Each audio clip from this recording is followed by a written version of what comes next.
Welcome one, welcome all to Ben's Book Club, hosted by the Dukes of Gaming.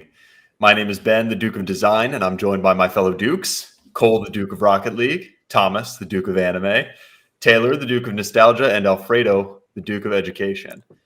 We will be each applying our unique gaming skill sets and mindsets to take a close read of a single game today.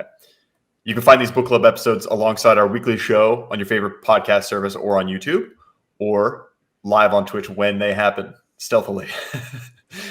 And you can find us on our socials, which are linked in the description as well. Today, we have the pleasure of diving deep into a single game, that game being Square Enix's 2002 crossover classic, Kingdom Hearts. These discussions are full of spoilers, so either strap in or go play the game now. Before we begin shining the light of our hearts into the darkness of confusion this game's plot creates, I want to get a sense for everybody's overall experience of the game. You guys know how this works by now. Thumbs up or thumbs down for your overall subjective experience of this game. Go. Wow. Okay. All right. This is interesting. This is interesting. So for anyone just listening, everybody gave a thumbs up except for yours truly, the Duke of Design, who gave a resounding thumbs down. Yeah. All right. Please enlighten us, Ben, why you don't love this game about friendship, love, and I feel like we need Disney a few sentences from everybody on their. Yeah, the thing is, I do want to clarify. This does not mean I love this game. Yes. I agree. I agree wholeheartly with that statement. I'd rather say this. Experience. Yeah, but like for me, I took in the whole, like you said, the whole totality of everything. Now, I played this game when I was 17 when it first released in 2002, and I loved it back then. Now, the second time I played it, I did not love it. I honestly could not really stand it, but I couldn't erase that experience, so that's why I gave it a thumbs up. Yep. Yeah, I should have clarified that we don't want to accidentally smuggle in our feelings of any of the other Kingdom Hearts games. We're talking about Kingdom Hearts, the very first one. We're not talking about the franchise as a whole, although of course this game spurred a huge selling franchise. 35 million copies sold in this franchise as of November of 2021. But our evolving feelings of the franchise as it went on through the years are not exactly relevant to our analysis of this single game, but our personal subjective experiences with the game certainly are. So you guys all had a positive experience with this game? Sure did. I did not. No, I had a mixed revisit. Yes. Okay. I had a great experience one time and then a bad revisit. So it kind of leveled out, but I inch it to the thumbs up. Look. I do have to speak up. Resident Kingdom Hearts fan here. Yes. Sycophant. I do need to remind everyone we're playing a 2002 video game. So we got to look at it in the lens of 2002, what it did there, but also now it's 20 years later, and we can also look at it that way. But at its time, what the game was then compared to what it is now. Yeah. Well, obviously now it doesn't hold up, but why don't we talk a little bit deeper about this game, a game of its time, and what that time was, what the games around this game were. We lost our host. We lost Ben. We lost our host. We lost our host. We can all change her. It was all down. It was all down. Change your votes quick. Mayday. Promise. It is an all life out of 10. Am I still lost? You're still lost. We lost you to the darkness, but I think you're back. Oh, God. My heart. It's all part of the plan, guys. This is part of the show. It kind of looks like the beginning of the game on your screen. It does. Yeah. It does.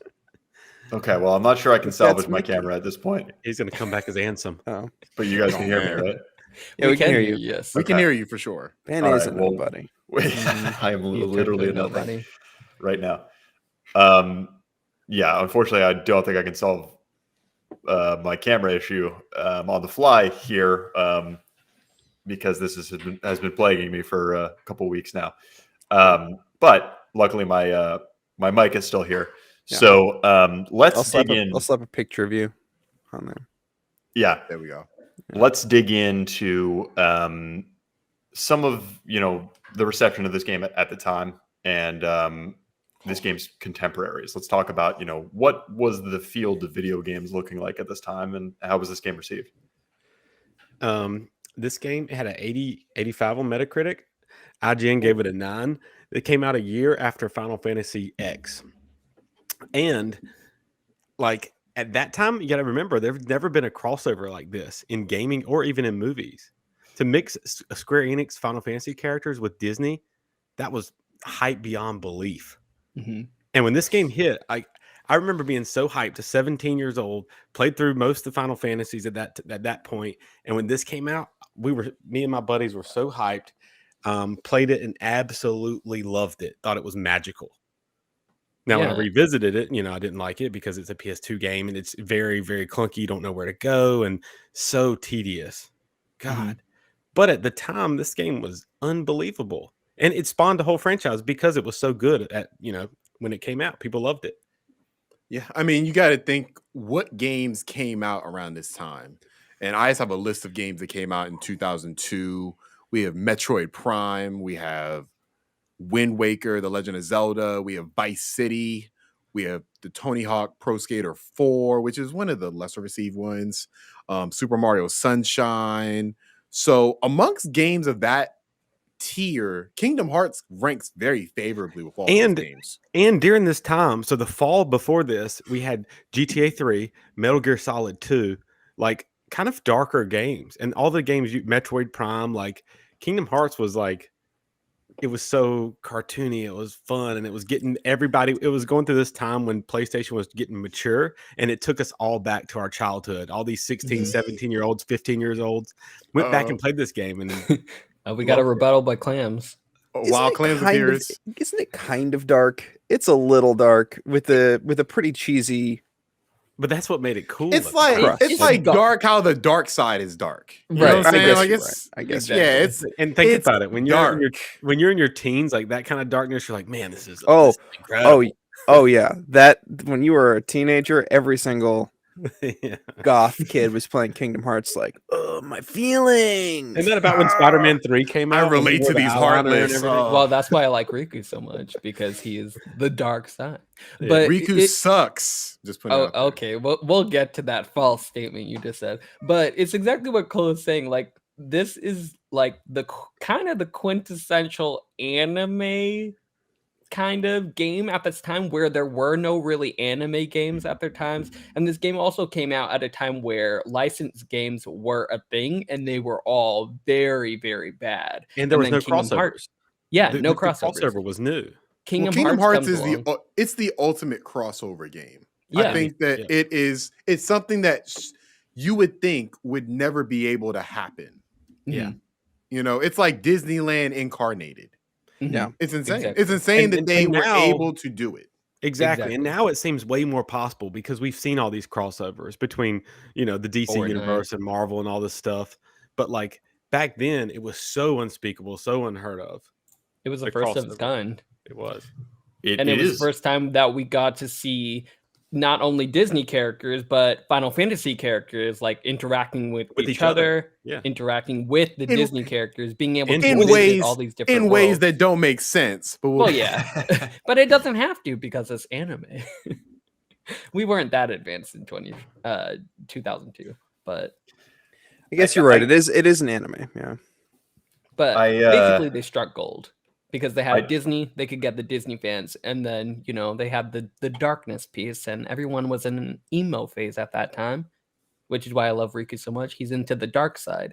But like I said before, and I'll say it time and time again, Riku, not in this game, but eventually, he's basically pre-Kylo Ren. He's Kylo Ren done correctly, is what I would say. But that requires Kingdom Hearts. He's mid Ren. He's mid. This is Alfredo, the first time we heard their voices too. Do you love these games, Alfredo, or something? I do. I'm such a super fan of Kingdom Hearts. I realize that some of them, like one I'm playing right now, Kingdom Hearts Chain of Memories, they're not all good, okay? They're not all good. No franchise is infallible. Everything has its weaknesses, but by and large, the joy that Kingdom Hearts brings, just with how it treats its fandom and stuff, I think they do it pretty right. But that's besides what we're talking about right now. We're talking about Kingdom Hearts 1 and what it did for the industry at large. Your point is well taken, Alfredo, about the context of when these games came out and the absolute state of licensed games at this time. It was not a pretty picture, right? I mean, this is the heyday of the bargain bin licensed video game. So for us to get a game that seemed to genuinely care about these Disney characters and in the amount of effort that was put into it, right? The budget that was put into it, the production value that was put into it. That's a special and unique thing. I don't think Disney games were riding high outside of some good 2D platformers, Aladdin, Aladdin, Lion King, right? Mickey's Magical Quest. But Kingdom Hearts is in like another caliber.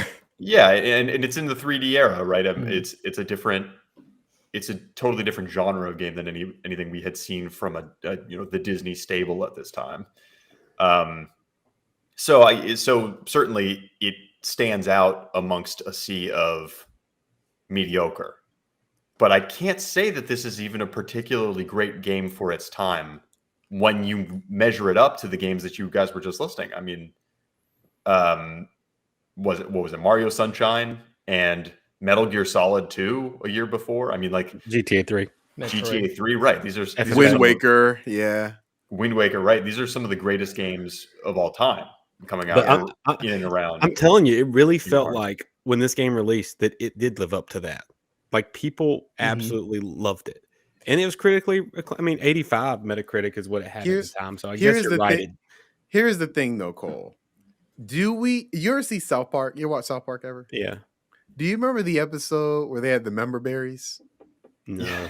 Yes, of course. I made this. What we do something about how we remember things completely different. It's like Kingdom Hearts. Yeah, I remember. Yeah. That was a great impression. I had a severe case of that. When I played this game, I hated it. And I feel like this game, if you look at it from the lens of does it hold up, I would say definitely not compared to the games that we listed. No, yeah, for sure. Exactly. Like nowhere near. From a just gameplay perspective, nowhere near something like Wind Waker, something like Metroid Prime. Maybe Vice City. I'd say, no, that doesn't hold up really much either. But I don't think it holds up from just a core gameplay standpoint. We'll get to that when we get to that. I will say, Clems, you had something to say. Go ahead. No, I was gonna throw in like the reason I ultimately said I liked the game is because it grew on me. It grew on me like a mold, very slowly and kind of caustic. Love to hear it. That's not positive. It's not positive. No, when I first sat down with the game, me and my girlfriend were playing it together, and she was sitting next to me, and she was like, "Oh, Disney, oh, that's cute, that'll be fun." And pretty quickly into the story, she's like, "This is so fucking stupid. What are we playing?" and it was a lot of back and forth, a lot of joking, a lot of making fun of every bit of nonsense that happened. But I think it was pretty early on, around like, because early on I was just like zoned out during each cutscene. I'm like, I can't take this level of writing. My brain is melting. But I think pretty early on, by the Tarzan level, Deep Jungle, I was like, all right, I'm starting to get in the groove. I'm starting to not hate as much of this game. I'm not having the worst time in the world. What do you think was the difference maker? What was hooking you at that point? Kind of the kooky ideas that they just sort of throw out with like no cohesion. They just throw out kooky ideas.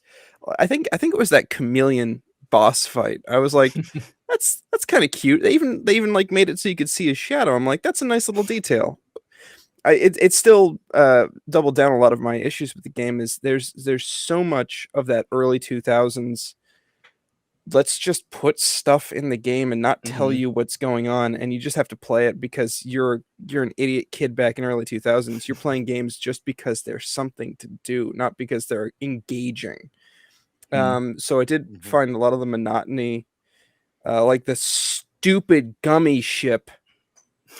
Oh, can we discuss the gummy ship? Well, I do want to discuss that, but I do want to also tack on to your idea of why it hooks people, or I guess why initially it hooked, the people of Kingdom Hearts, the people who love the franchise like I do. And replaying it now, I expected this game to be totally antiquated, for it just to feel so bad, for it to be just everything about it. And it was in some parts, but in others, I actually found myself pleasantly surprised. Whereas I found the joy in that, okay, I'm this dumb little kid just running around these Disney worlds.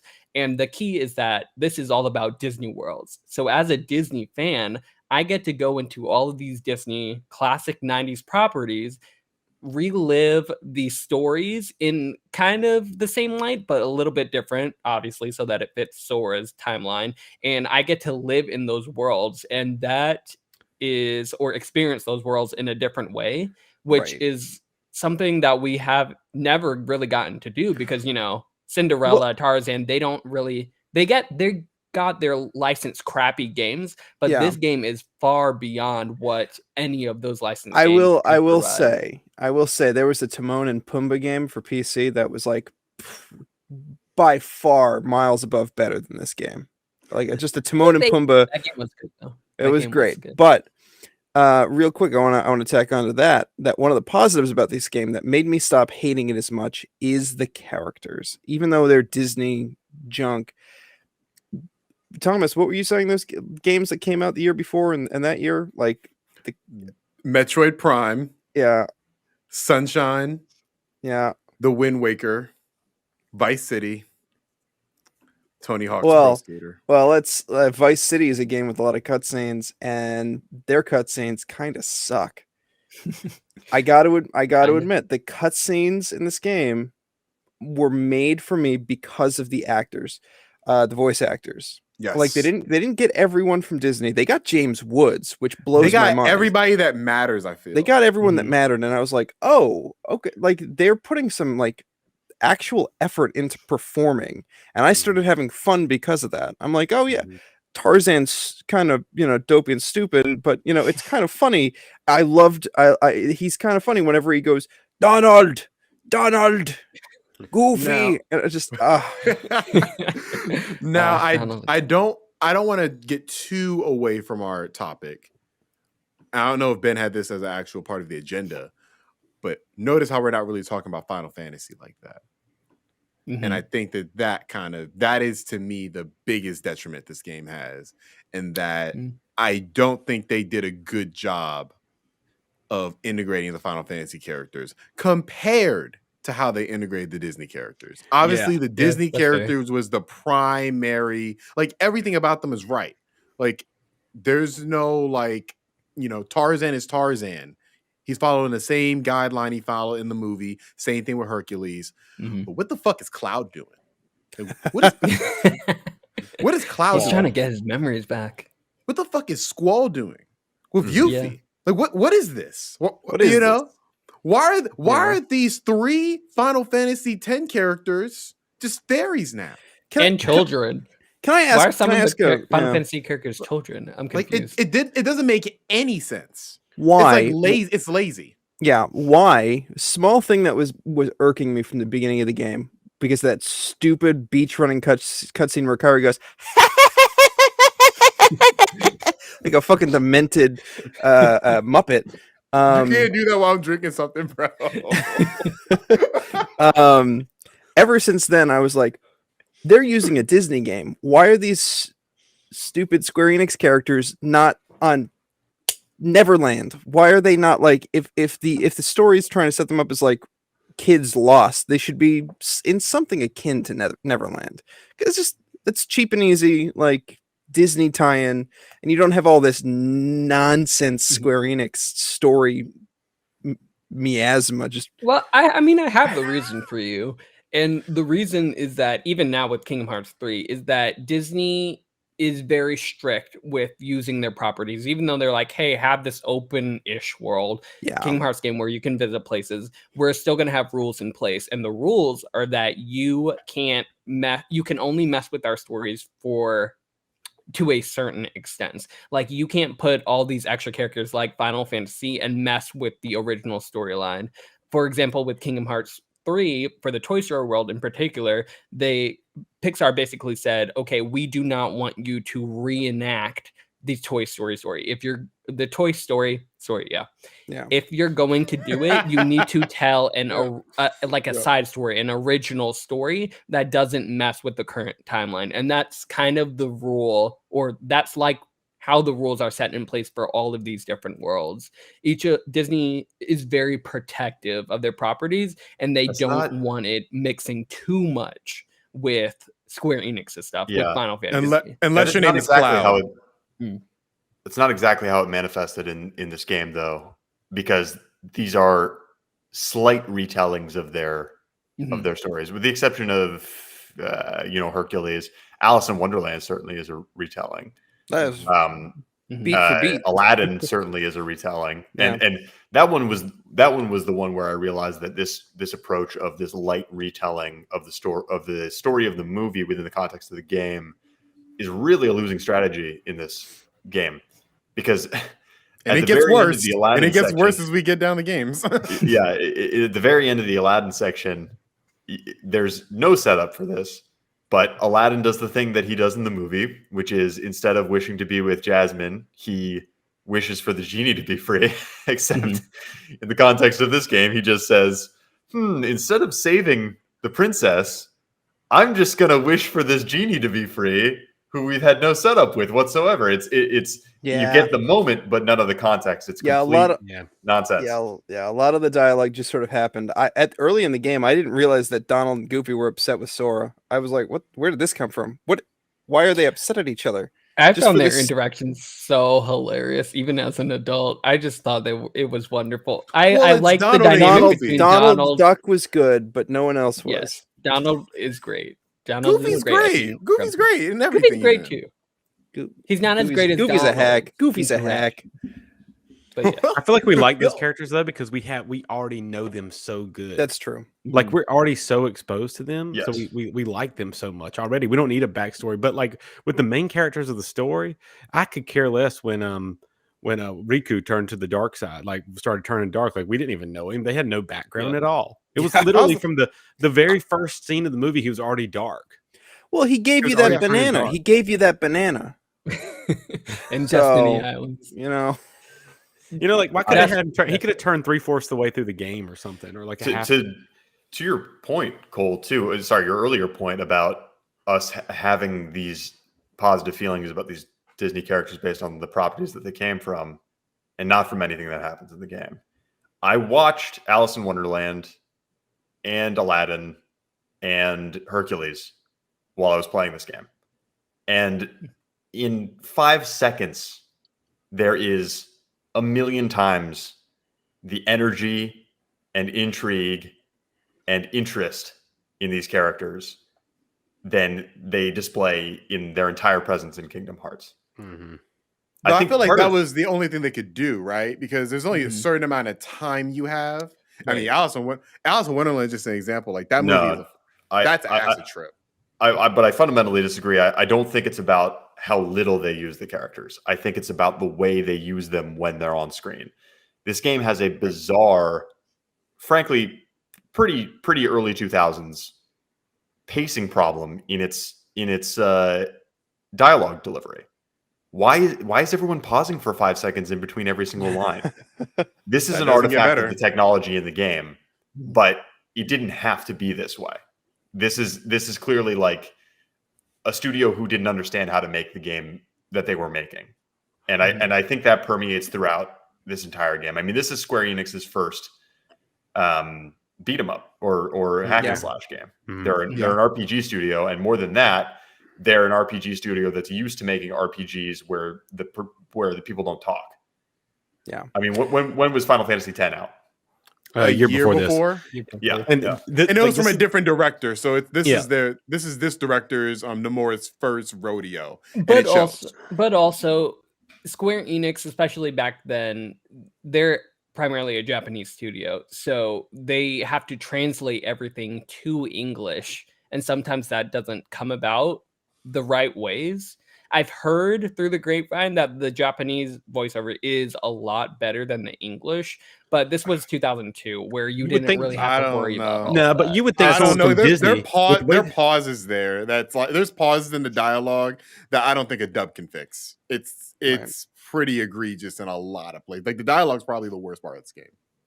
I mean, I'm not disagreeing with you. I'm just saying it was a different time back then in terms of voice acting. We didn't need AAA voice actors like we have now. Like all of us we know who Troy Baker is. We know who Laura Bailey is. Like they are great, voice actors. And back then it was just whoever. It didn't really matter. It was Haley Joel Osment. No, they have like big names for the voice actors. Haley Joel Osment was Sora. And Hayden Panettiere was what's her name? Kyrie? Yep. Oh, was she? I did not know that. Yeah, and plus they have all the voice acting from the Disney movies. Or not all, but a good amount. Quite a good chunk, yeah. This is all down to the writing of the dialogue. It's not the actors, and frankly, I don't think it's the writing either. It's the technology. It's the game. And mismatched localization can account for a lot, but this strange pacing manifests itself in pre-rendered CGI cinematics. That's not the same as game dialogue, which has an audio replacement. This stuff, these cinematics are meticulously paced out. So if they had the pace set up front, they could have written around that in the localization so as to fill out the time and not leave awkward pauses. There's awkward pauses in these CGI cutscenes where there's clearly no Japanese voice happening either because their mouths aren't moving. They're just staring at each other awkwardly. This is an affectation. I think it's a stylistic thing. Hey guys, this this is what we pay him for. This is the Duke of Design coming in. I like that. That's true. I like the insight. That's why we pay him the big bucks. Yeah. Before we pay him the big bucks. There's one thing that Alfredo brought up before. This is a side, but you said this is the best Disney game of this time. And I have to vehemently disagree. What was better? There's a classic game on PlayStation 1 called Toy Story 2. Okay. That's a great one. That is a better game than this, I have to say. I disagree though. Those are first of all, those are very, very different games. Very different games.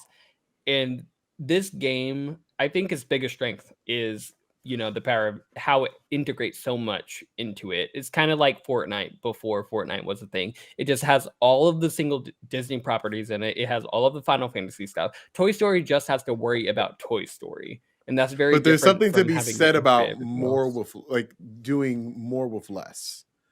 And I think that Kingdom Hearts is a game that takes on a lot. Mm-hmm.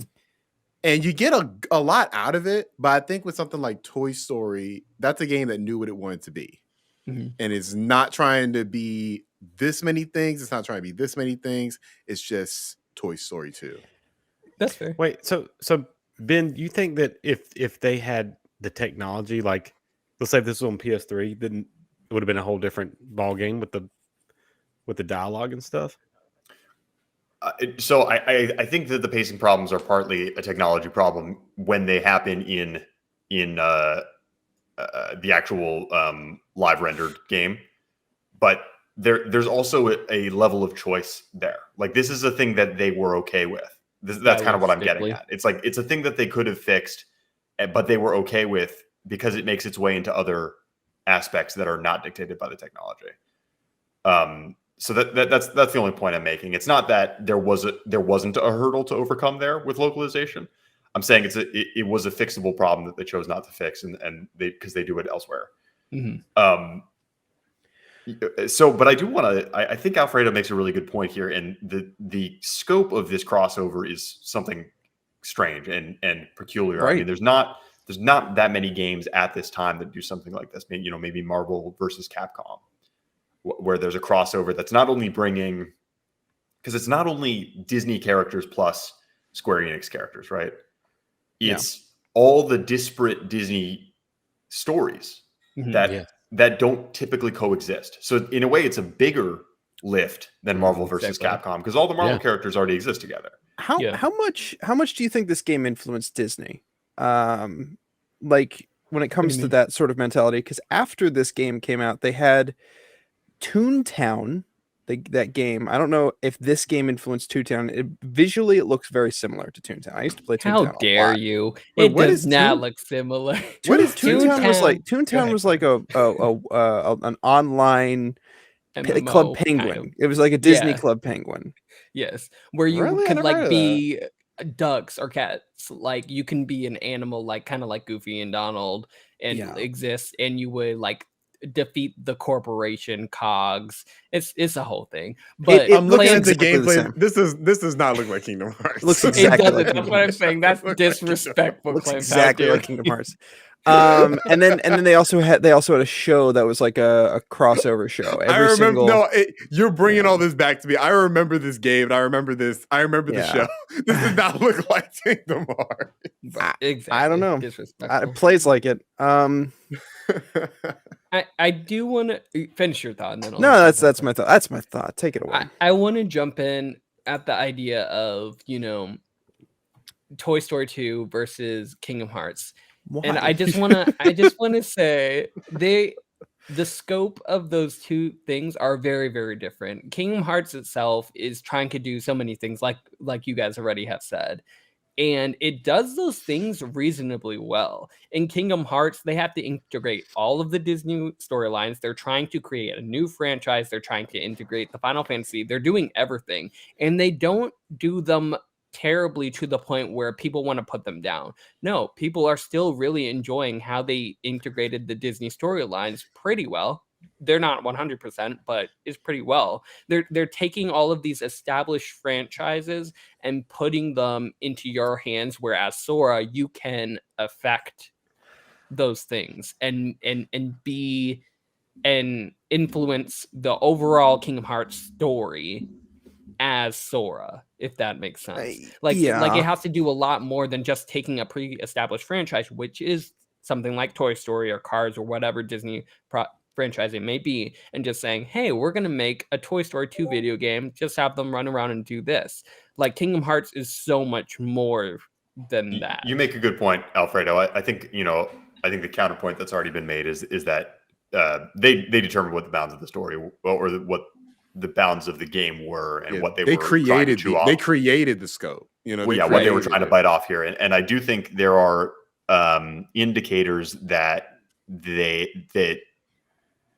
were just spread way too thin across this game. I think too ambitious.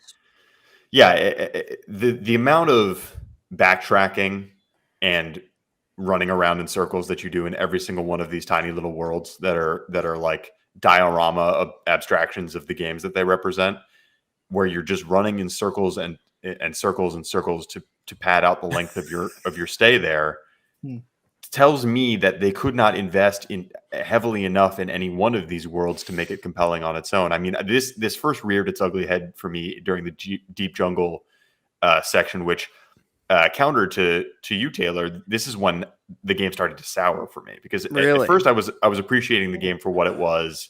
Oh, okay, let's get these interesting visits to Disney worlds here. Yeah. But the amount of backtracking in Deep Jungle and that repeated across many different levels. I think Halloween Town is another really good example of just running in circles again and again. Oh yeah. The running in circle. There's a lot of running in circles in this game. That is very true. There are some dialogue clues that don't give you anything to work off of, and you are going around and around and around. And it's endemic of the whole early 2000s, still in that early 90s mindset of just put stuff in the game. People will play it because it's better than going outside. Sure, but can I counter the souring with how I approached the game? Because I came into this game with a very interesting mindset. One of my best friends of all time loves Kingdom Hearts. I've seen him play it since we were young. More than me? He loves Kingdom Hearts.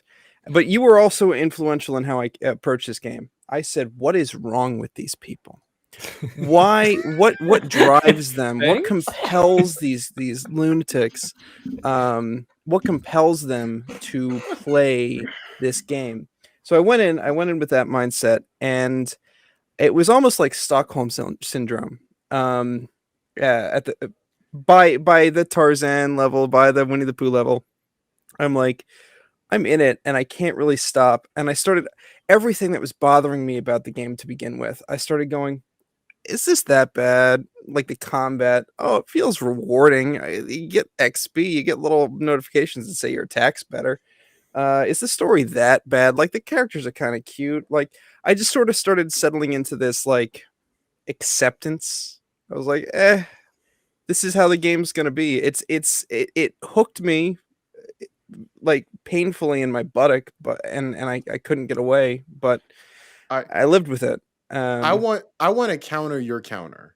Okay. Counter away. I don't know if that's even considered a counter anymore. Double reverse card here. Right. So you call Alfredo and your best friend a lunatic. I'm even more of a lunatic than they are. You know why? Why? Because I think I've played the same amount of Kingdom Hearts games as Alfredo. Probably. And yeah, I hate this franchise. I absolutely hate this franchise. I don't think words can express my hatred for this franchise. Right. It's been hinted at in other podcasts. But I hate this franchise. But you know why I hate this franchise? Because does it take your time from you? No. Well, yeah, that. But this game has such a great launching pad. This game, there's like, do I think this game holds up comparatively to some of the games we listed? No. But I think this game has so much potential of what can come. And nothing ever came. No, nothing ever came. Nothing ever came. So you know what it reminds me of, Thomas? But I think this game has a great, is a great thesis statement for the. You know what it reminds me of? What this game could have been. The perfect analogy.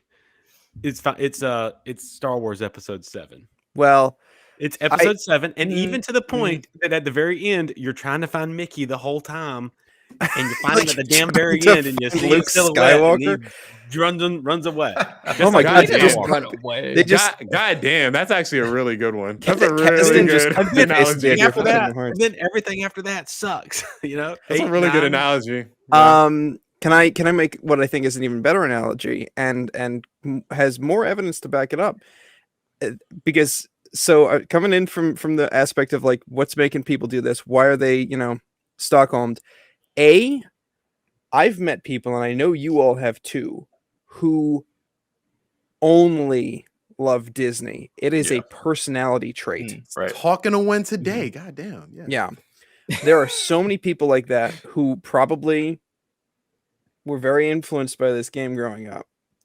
Number two, I think this game is Disney's MO, which is an amusement park. It is specifically based on the idea came from the Wild Kingdom amusement park in Florida. This game is just a way to go around and look at and observe with your greasy binoculars Disney. It's like, that's a good point. That's a good point. And you just go, you want to hop on the Peter Pan ride, then you hop on the Alice in Wonderland ride. You even have a little ride getting you from place to place with like it plays all the greatest shitty ride, but you get there. Exactly. Yep. And then if you like the story, go ahead and buy that VHS and DVD. You get the full story. Why not? Yeah. Okay. It's an ad. It's a big ad. Yeah. It's a big ad.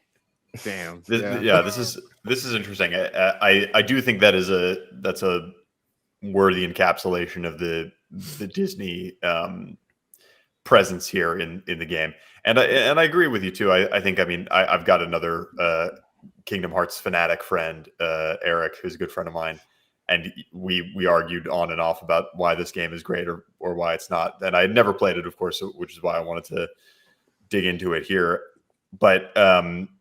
I can't help but feel like your Disney fandom is only skin deep if you're really picking up what Kingdom Hearts is putting down. Because again, you watch I watched these movies side by side with this game. It does not do them justice. But you did it wrong. These are skin deep versions of this character. I did it wrong. How did I do it wrong? Disney doesn't want you to do that.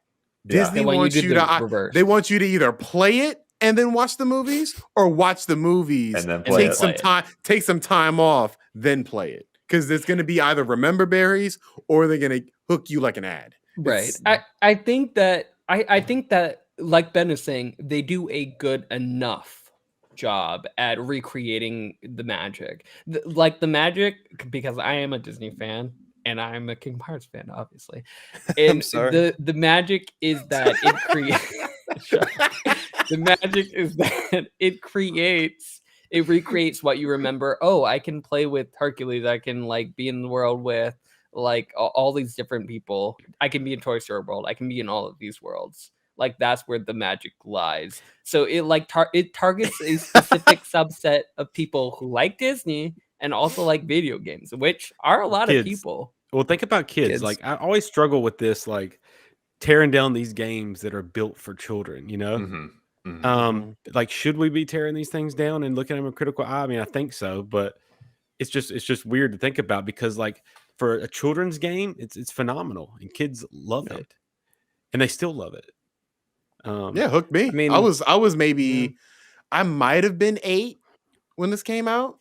Like, I was 17 and I ate it up. I mean, they don't have to do, they don't have to do a masterful job. Like, there are how many worlds in this? Like, how many Disney properties are in Kingdom Hearts 1? Like 8, somewhere around there. Yeah. And they have to give enough time so that you're like, oh, this is cool, and I get to visit this and this world, but not make it so short that you're not disappointed, but not make it too long that they're building, making the scope too big of the game as well.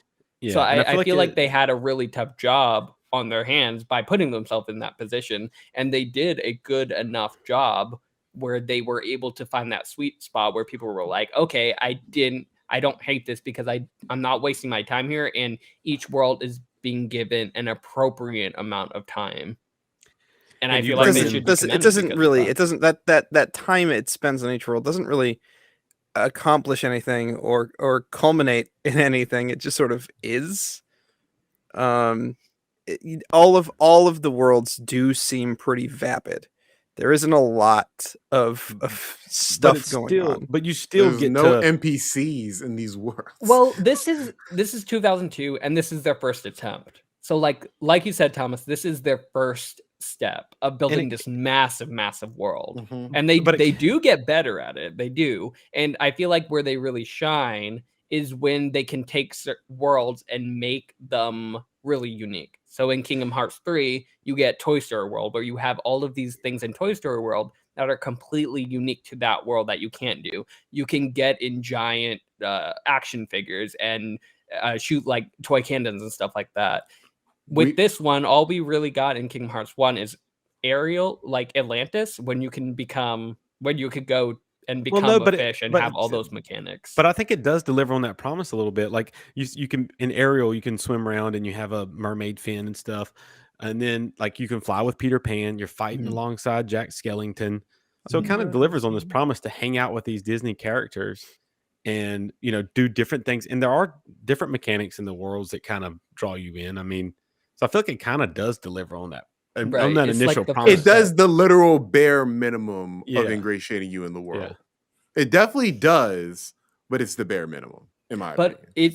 I just feel like it's such a huge scope with all of these different worlds, and like they can't make a full. I would have. They can't do that much. Alfredo, I would have preferred they cut the worlds in half and made them more fleshed out. Yes. In my definitely agree.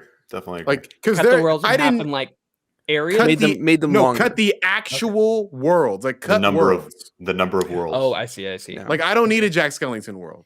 Yeah, I don't know. Yeah, but the best, but then the best Disney worlds would to have been me mad because they want this and that represented, like a number of their properties represented. Like they have to do this really hard balancing act, basically, by making Disney happy at all times, but also making a good enough game and balancing Final Fantasy Square Enix properties. Like they have a really tough balancing act. And you can't just say no. I don't think Disney. I don't necessarily think that's true. I think if Square Enix had pitched a single property game, like, hey, we want to make a Tarzan game, you know, then that would have with Phil Collins would have happened. Right, but how is that different from the Tarzan game that already came out from Disney? With Final Fantasy characters and Sora. But then you just have Final Fantasy in this random Tarzan world. Like, you don't get anything else. No, all that to say, I mean, Thomas was not advocating doing a Tarzan game. He was saying, yeah, I'm saying the number of worlds. 4 worlds. Okay, I got you. Four worlds and expand them, and just all expand I'm saying them. to support that is that Square Enix, undoubtedly, Square Enix are the ones who asked Disney to use certain properties in this game. I actually have some history on that. So it happened in an elevator. One of the designers for Square Enix had one of the executives for Disney in an elevator, and he pitched an elevator pitch. Someone from the chat literally says it was in a lift. What? That's didn't exist. It's an elevator. It's an elevator. I was thinking an LYFT, like an Uber. No. They call it like in weird old British parts of the world they call it a lift. I was about to call fake news, but then that makes more sense. Okay, but yeah, it was an elevator pitch, and the Disney executive was like, "Hell yeah, that makes a lot of sense." But I do think that if you cut the scope of this game. Because I get what you're saying, Alfredo. They have a lot to do, but they put this on themselves. It's not like anybody said you had to make Kingdom Hearts. Like it wasn't. It wasn't mandated by God in Mickey. It feels like it. It feels like it was mandated. Damn sure feels like it. Yeah. But they chose to say we're going to make this all-encompassing Disney game with 8 worlds, and we're going to try to do as much as possible with the budget we have. And I think they did the best with the budget they have, but I think that they could have cut back and made it a much more sound experience. But I think we should talk about maybe Sora as well. That's exactly what I was going to say. Whether or not the execution of the Disney worlds works for you is you know, there are many ways to attack that question, and we've attacked a few of them. But there's a overarching plot going on here with all new characters, namely Sora, Kairi, and Riku, who drive this you know, very Final Fantasy, very Square Enix grand tale of deep evil and unwitting heroes and betrayal and redemption, and you know, all this interesting deep themes for a game that is ostensibly for children. I think this is why it hooked a slightly older audience than you would expect for a Disney game. So yeah, let's talk about this overarching plot. Let's talk about these characters. Let's start where it begins, at their island home, where we first meet these characters in this strange predicament where they're trapped in this island world. Why? Why are they trapped? I was like, where are they? Like, where do they live in this little island? Is it like a dream world or what? Is that just generic tropes? Is that just like kids not having their parents and like looking for something tropes? Well, Sora does have a mom, and she calls out to him in the cutscene. Oh, that's true. Let me clear this up. All right, a resident. Yeah. So Destiny Island. So you know how you have Tarzan World, you have Atlantis, you have Traverse Town, you have all of these different worlds that are interconnected. Think of a universe.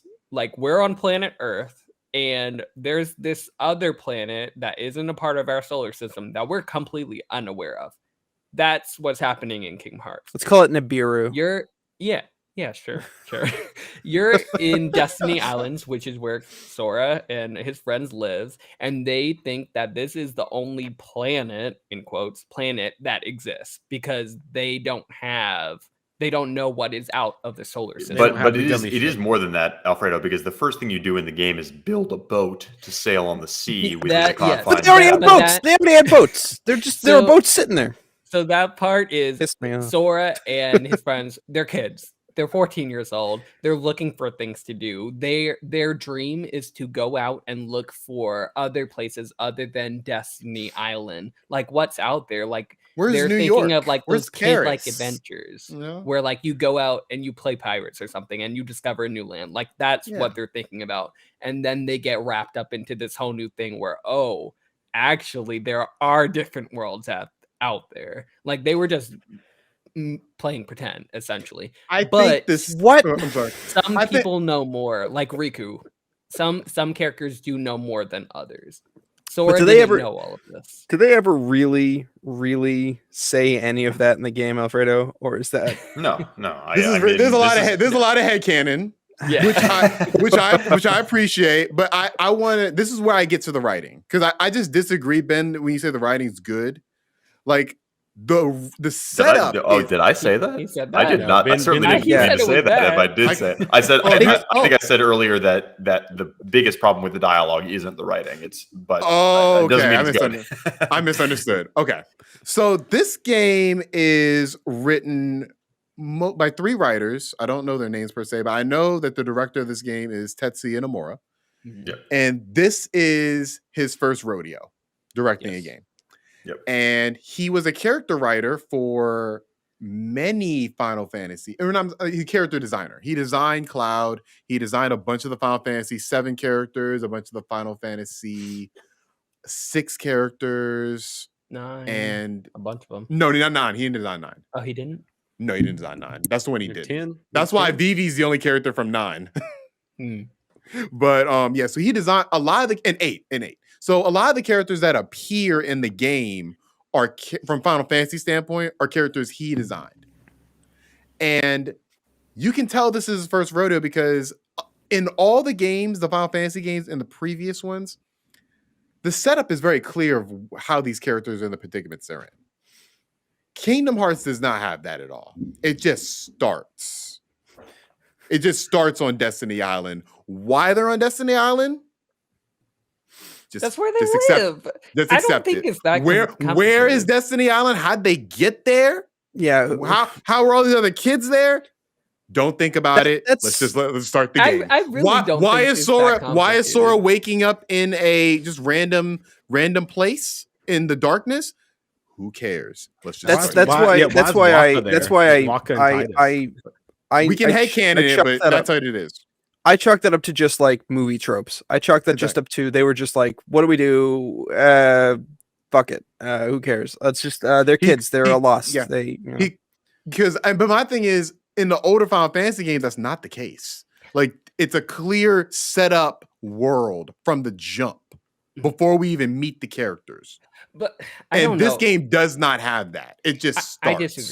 I disagree because Kingdom Hearts 1, contrary to all of the other Kingdom Hearts games, which are very, very, very convoluted, I think this one is pretty simple and clean.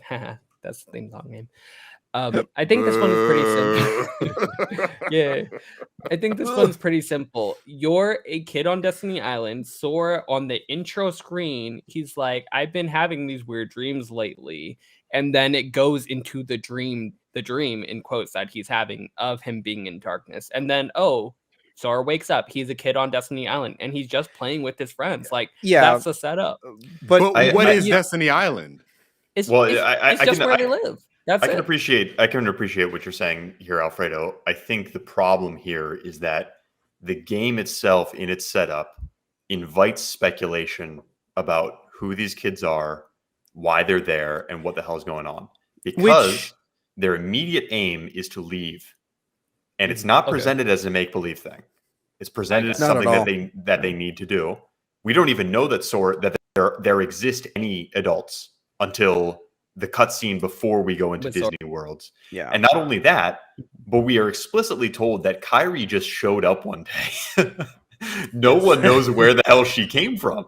Yeah. And she came from another world. So we are invited to speculate about what's going on here. It's not your explanations make sense, but this is not the way that the game presents it. I think that's fair. And I also think I am biased, obviously, and clouded because I do have Kingdom Hearts. You should have recused yourself from this whole conversation. Hey, I'm here for the knowledge. When you guys have questions, that's what I'm here for. But like, I think you thought more about that than the writers did. Yeah, I don't know. I do in fact think Kingdom Hearts 1 does keep it very simple, and I really don't think it's that complicated because it's not in this, Destiny Island, this world that they live in. It's not that unthinkable that, like people, Kyrie, for example, like just came from another island, and that's the reason in the first place where they're like trying to get to other worlds, in quote, because they know Kyrie came from another world. So let's just ship out and find another island. Like that's their thinking. But you really have to dig into it and like really listen for those in order for it to make sense. Can I bring up a question though? Because we've talked about the stand-in avatar everyman character that's supposed to make you feel like you're doing it, like Harry Potter, Neo in the Matrix, Luke Skywalker, etc. Why is Sora so horrible? He is the stand-in character, but he makes me not want to be him in any way. This is where I part from you. Sora's a great main character. Really? I think Sora is a good main character. I think Sora, he fits this game perfectly like a glove. Because the everyman, he's just a good kid. No, he's just a dope. He's a kid. That sounded like a real backhanded compliment, Thomas, that he fits this game perfectly like a glove. Look, I think that Sora, he fits pretty much, like, he never seems out of place to me. In all the worlds, he pretty much fits. Even though, like, we talk about how these worlds are kind of abridged versions of Disney worlds, for somehow, some way, they make him fit, and it never feels awkward to me. And to me, that's an accomplishment of him as a character. I agree with that. I agree. He sucks, but Enriku's better. But yeah, what you said. I disagree. There were many moments where I was like, I don't feel anything. Like at very least, I think the game should have done more with his relationship with Donald and Goofy, but it really does nothing. It really does nothing, and you don't. They're a good tandem. They're a pretty good tandem. It's a good three. I want to say threesome, but they're good. This is a Disney. What's another word? Come on, help me out. Group. They're trio. Trio. Yeah. Trio. Thank you. They're a good trio. They're a good threesome. We can all agree on that. But no, from my perspective, a lot of the dialogue between them just it does seem like there was Disney overhead, like, hey, we have to have done Goofy be this certain way, and Sora never really feels like he's their friend, but they act like they are. There really he's not their friend. That's the thing, like, because it's very clear. The game acts like they are. Yeah, but once we get to Hollow Bastion, that's where it kind of shows, they're not really friends. They're just like, Sora is just a means to an end, because as soon as Sora loses that Keyblade, they're like, yeah, we're gone, Brett. Donald. And we all know Donald is an asshole. Donald's a bastard. But it's like they were just looking for King Mickey, and they never find him because the game sucks. But they thought Sora was the key to finding King Mickey. As soon as Sora loses that Keyblade, it's like, yeah, we gotta look for another route for this. Then Sora gets Keyblade back, and it's like, all right, great comparison. Okay, y'all. Great. No, they came back to him before he got the Keyblade. Just for the record, they did come back. I don't think they would have stayed though. They didn't get that Keyblade back. I think this game has a lot of good ideas with the characters. I really do. And I do understand more why it was such a cultural phenomenon with so many youthful teens and tweens back in the day. I really do. I see it wholeheartedly. Like, Sora is that angsty little doofus that we all were. We all were. So, like, I get it, but I wish there was more. I wish there was so much more to this game. There is. I feel like other 8 Kingdom Hearts games. I'll download the app that has the background to the Shadow War and the first. I don't know. I do want to talk about Kyrie. She's horrible. She's horrible. She's horrible in the series. But in this game in particular, I totally forgot how horribly written she is. And that she Well, doesn't it was the early 2000s, and she was a girl. Yeah, exactly. That's very true. I just forgot how horribly written she was. They didn't give her anything to do, but just be a damsel in distress. And they tried to rectify that later on in the games. Maybe we'll do a Ben's book club for all the Kingdom Hearts. But I was shocked. I thought she was a better written character until I replayed this game. Yeah, no. There's really nothing there, and Riku's even worse. But she's just there. But like Clem said, it's the early 2000s, and they do give people that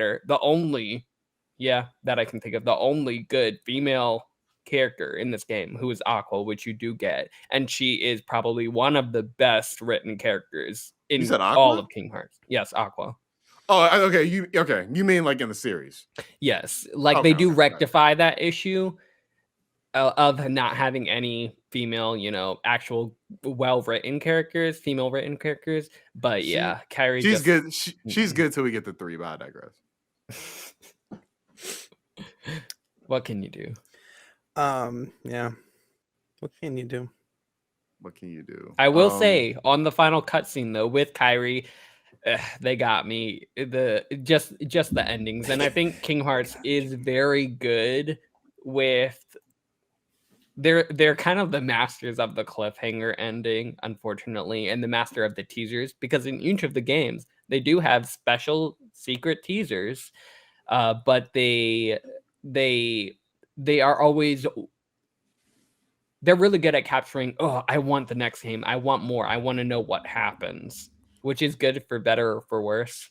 But they're pretty masterfully done. Before we get to Riku, I think we do want to have a conversation about Riku. I want to broach something. And I told you I was bringing Fire and Brimstone. Oh, no. What's a better game? This or Final Fantasy X? Go. Final Fantasy X. This game. Who said Final Fantasy X? Everyone. Me and Taylor. Okay. Duke it out. I agree with them. Duke it out. Y'all are trash, first of all. But tell me why Final Fantasy X is a better game. Characters, more consistent. No. Yeah. No. Yeah. The gameplay still holds up. Final Fantasy X holds up great. Okay, no, because I literally played Final Fantasy. You guys know this. You are biased as they come. Game Catharsis did the Titus laugh. I will stand by the fact that Final Fantasy games have a spark of inspiration to them. Kingdom Hearts kind of sits there as this quasi spark of inspiration, quasi just corporate shill. Okay, well, are we talking about Kingdom Hearts 1 or Kingdom Hearts all? I'm just saying Kingdom Hearts 1. Okay, Kingdom Hearts 1. Yes. I would say definitely Kingdom Hearts 1 is better. Because I won't even talk about Kingdom Hearts. I'll talk about Final Fantasy X and why that is not as good as Kingdom Hearts. The story, while it is very simple and you don't have to, do all of these backflips in order to understand them, Final Fantasy X. How can I say this politely? Final Fantasy X. It's very similar to Sora, actually. Titus and Sora are very similar now that I think about it. Mm-hmm. Because they're both extremely naive and they both just go with the flow. But I would say Sora has a purpose. Sora's purpose is to find his friends and to make sure they're safe at all costs. Titus is literally... Okay, slight spoilers for Final Fantasy X. Titus, in the beginning of the game, is thrown into a completely new world, and he's a guy. Yes, but the point is that he has absolutely no reason, or not no reason, but he fails to ask the most basic of questions, like, where am I? What year is this? Who exactly is Sin, the main protagonist of the game that you're all saying, and I have no idea, but I'm not going to ask? Like, he just is doing things for no reason. Oh, you need me to become your protector? I don't know you, but okay. Like, are you kidding me?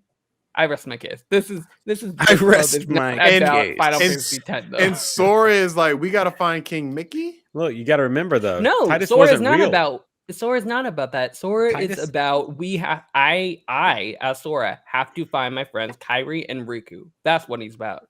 King Mickey is just a means to an end. That's what Donald and Goofy are looking for. Sora is about finding Sora or finding Kairi and Riku and making sure they're safe and they can all get back to where they're from. Like that's his goal. And that's why he never loses sight of. Titus is all over the place. But remember, Titus wasn't a real person. He was a dream the whole time. Yeah. Oh damn! The big spoilers for Final Fantasy X, which I have not played. y'all are 20 years late. Man. I'm sorry. All right. Yeah, you I did say We're that this was full spoilers, but I said it was full spoilers for Kingdom Hearts, not for Final Fantasy X. Jeez. Sorry. Final Fantasy is the best Final Fantasy. We should touch on. By the way, we should touch on what we are actually doing in this game, which we haven't done much of. We talked about the story quite a lot. We've talked about the worlds quite a lot, but what do you do in this game?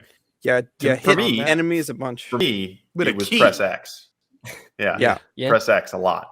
No, the directional pad too. And L1 in your magic spells. Yeah, your shortcut. I do. The combat was super repetitive, but again, with my Stockholm syndrome analogy, like I started getting pleasure from hitting that X button at a certain point. I started getting a little tingle down below, you know what I mean? I was like, this combat feels rewarding without me doing anything. I can get into this. It's kind of like doing crack cocaine, it's like, I don't have to do much, but I feel really good. Everyone knows that feeling. Everyone knows that feeling.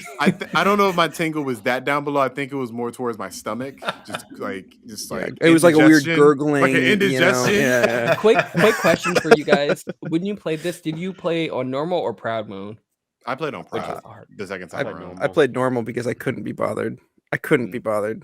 Fair. I was only asking because I was playing on proud mode, which is hard mode, which was what I usually do for Kingdom Hearts, and I was surprised how actually hard it was. I was like, "Oh, this is actually hard." I forgot 2002 games. This game is challenging. This game is challenging, and it does, to me, betray a little bit of this argument that this game is for kids, because this game is very challenging, and even by the regular Ben.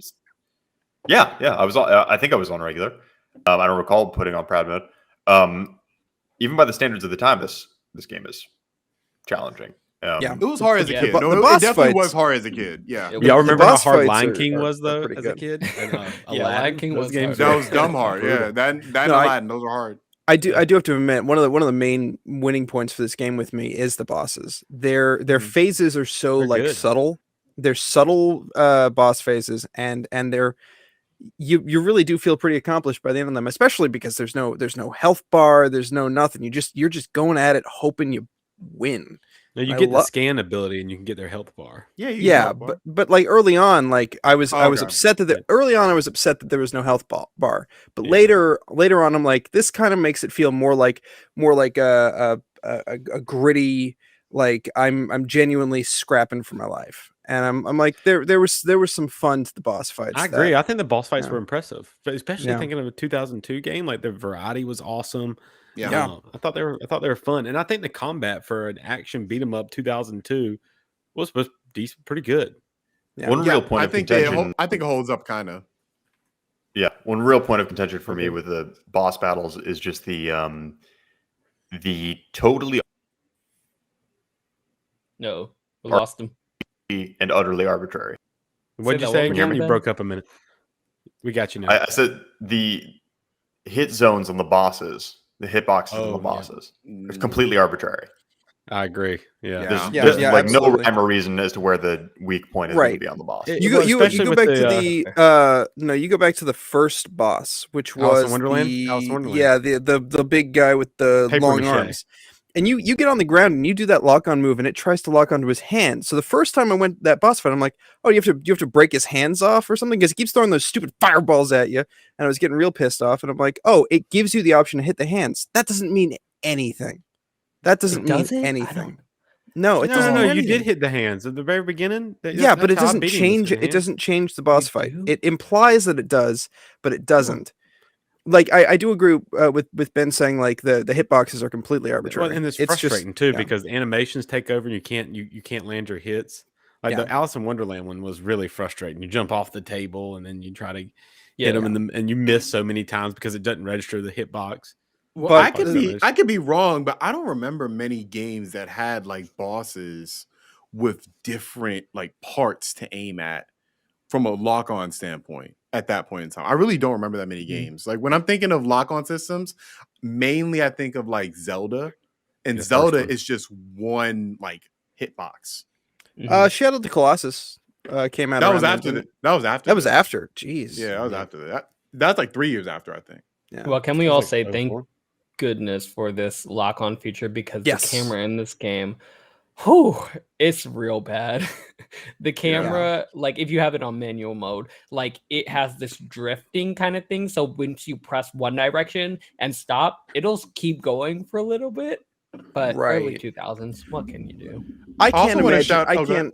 I can't imagine playing this game back in 2002. I cannot imagine playing this in 2002. Well, you didn't know any better. You didn't know any better. I guess you're right. I guess you're right.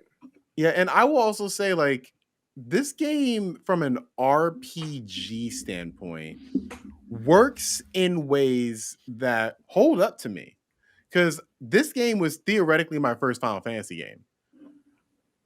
I got into, in terms of like, I never played the other ones before. Like this was the first one in terms of like learning the different moves, like Fire, Blizzara, Thundera. Like I didn't know what those were, and I was introduced to that through Kingdom Hearts. So once I got to way better games such as Final Fantasy 7, Final Fantasy 8, Final Fantasy 10, you know, you're like, oh, the same kind of system. It's the same like magic system in a way. I think Kingdom Hearts did a really good job implementing that.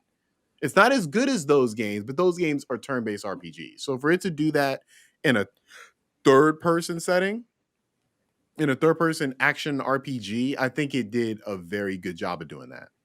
Mm-hmm. Sure, yeah. I agree. I do think the monotonous little fights within each level that just won't stop.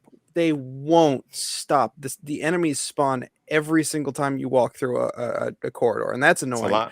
It's a lot of fucking heartless, man. But I gotta say, that little bing you get at the top left of the screen that says your HP went up or your defense went up, and I'm like, I felt compelled to fight every single little heartless that showed up because it did feel rewarding.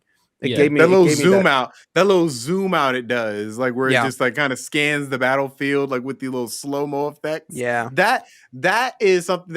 I don't think any game does that besides Kingdom Hearts, and it always feels good. It does feel pretty cool. Yeah. It's a little repetitive and tedious, but it does feel. It feels cool. It feels rewarding and cool, and there's something to be said for an early 2000s game that accomplishes that. Yeah. It also accomplishes music and sound very well. Yes. I think this might just be the best sounding video game of all time. Especially that opening song and that closing song. The best opening of all time. I mean, like, just wait. Well, yeah, those.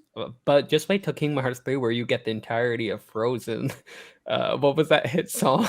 Let it go. Let it go. Alfredo, I'm getting flashbacks to Vietnam. Don't bring up Kingdom Hearts 3, please. Amazing intro, first song and last song. But like you said, Thomas and Clem, they do a very, very good job incorporating each of the Disney themes too, which, you know, goes hand in hand with that Disney nostalgia factor for you. Yeah. But I do think it does a very good job with making it its own video game. Even though it is borrowing from all of these different properties, because you're switching so frequently with all of these different worlds, and it just really helps you get more. We lost Ben. It gets more into the fact that, like you guys said, I'm in a Disney World theme park basically, and it's still a very empty game. There isn't much of a heart to it. I really don't think there's much heart to this game. I think it is just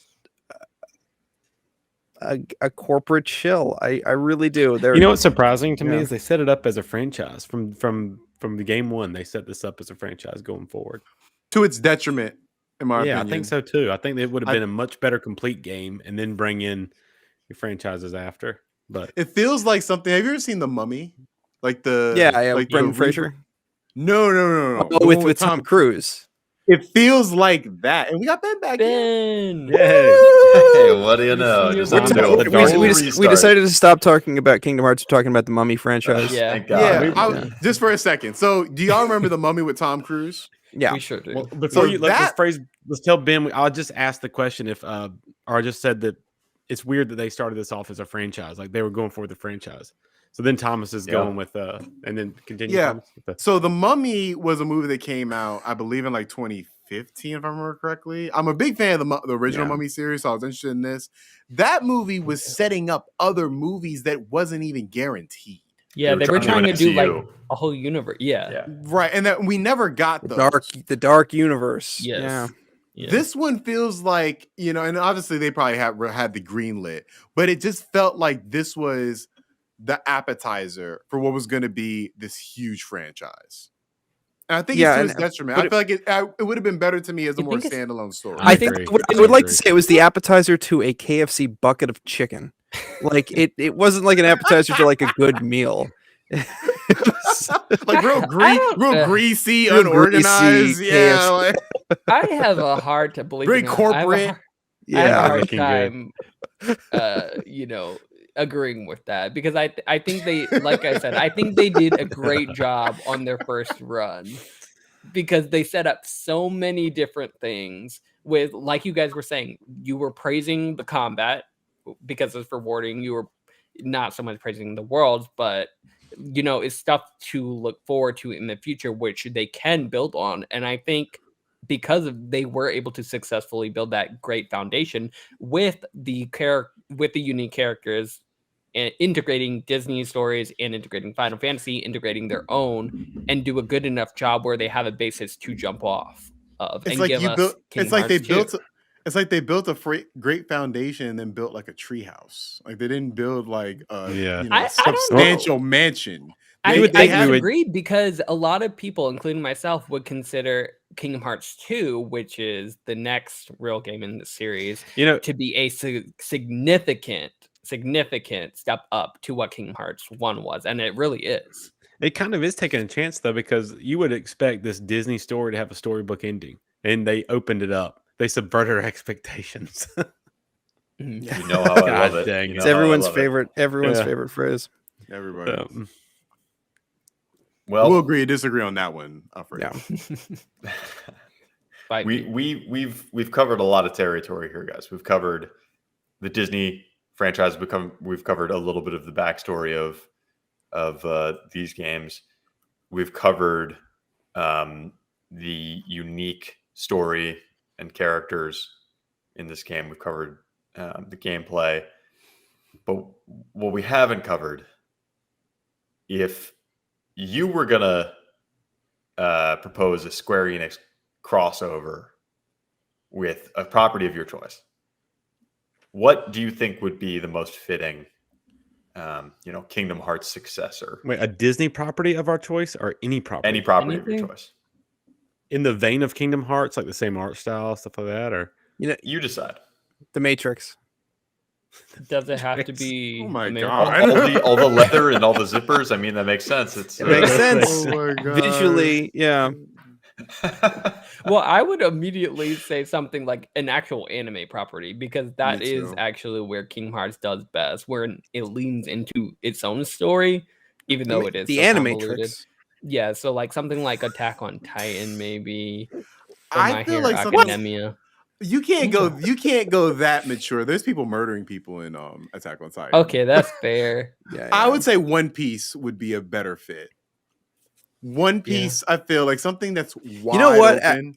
I buy that. That's a pretty solid anime choice for this. Even Dragon Ball Z, maybe. Yeah, I can see Dragon Ball Z. Friendly, but not too mature. You know what? Even though worlds are being destroyed in Dragon Ball Z, I get what you're saying.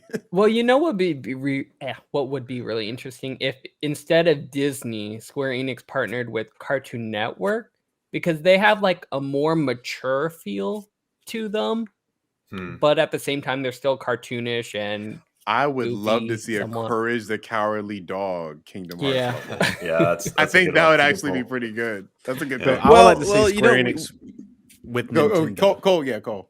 With Nintendo. Like, I don't know. Well, we did. We saw Mario RPG.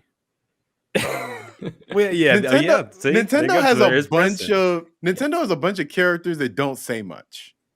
I feel like that posed the problem. Mario Odyssey 2. The Square Enix characters can do all the talking. They do anyway. One random Link's surprise. gonna just look at Sora, just not say nothing. Just Link's gonna be like, Dude, could you imagine? Could y'all imagine how crazy everybody go if there's one random a kingdom in Super Mario Odyssey 2 that's like the Square Enix kingdom, and it just goes there. Final Fantasy characters. That's called Super Smash Brothers Ultimate. Yeah. That's the obvious crossover. I feel. Yeah. Like but why didn't we no. Ben, can I go on a limb and say the best Kingdom Hearts possible crossover is a continuation of this? Just include everything, every IP in the world. If Kingdom Hearts went on and it wanted to like really branch out, why not throw in some Warner Brothers properties? Why not throw in some Cartoon Network properties? Why not throw in some anime? Why not? You don't even allow this. You don't even have to go that far. Just do a modern day Disney update and have Darth Vader come out of nowhere. You know, have Iron Man fly in. You know, no, because they did that and they put the Pirates of the Caribbean in 3. That sucks. That sucks. I'm saying it didn't suck. It's horrible. It's horrible. I enjoyed it. See, what if Square Enix stayed away from Disney and they just imagine Kingdom Hearts 1 was Disney based. Kingdom Hearts 2 could have been like, I guess Disney owns everything. I was gonna say like Marvel based or Star Wars based, but or you have to call it Final Fantasy. Disney probably owns Kingdom Hearts. We'll say that Final Fantasy characters weren't in Kingdom Hearts 1 because they shouldn't have been. It should have been Disney based. Kingdom Hearts 2 could have been all Final Fantasy based. Kingdom Hearts is Disney. Kingdom Liver would be Warner Brothers. Then we get to Kingdom Liver. Go across the body for each individual franchise. Who gets the Kingdom testicles? That's what I want to know. I'll take that. Great question. I'll take that. You'll take that. You'll take it. I'll take that. the clams to you. That'll be me. That'll be me. Well. This has been another exciting episode of Ben's Book Club. Thank you very much for tuning in. Don't forget to check out our weekly show, The Dukes of Gaming. And until next time, keep reading games, but maybe different ones. Maybe not this one. Maybe not this one. Until next Excelsior. This is my little nipple. Follow us on our live socials for a few minutes.